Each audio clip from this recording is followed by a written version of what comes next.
mboolem li nga xam ne mbokk taalibe yi joxe nañ ko fi moom lañ ko joxeel wàcc na lañ ko joxeel andiwaat na fi junni ak ñaar téeméer di ko seereel seen jëf jooju ngir war na kon seen ci la nangu ne seenum liggéey ndax moo ko fi nekkal fi jataay bi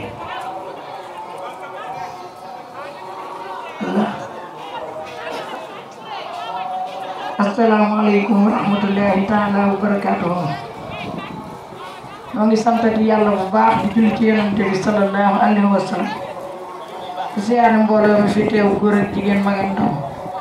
waaye di jiital ci siyaar bi sunu kilifa gii toog di sunu sëriñ di sëriñ sumbu sëriñ di sutub sëriñ ci la tafsir ak njabootam danga koy ñaanal gudd fan gu ànd ak wér siyaar bi mu tegal na ko ci loxo sëriñ Sidi Muxtaar Mbàkke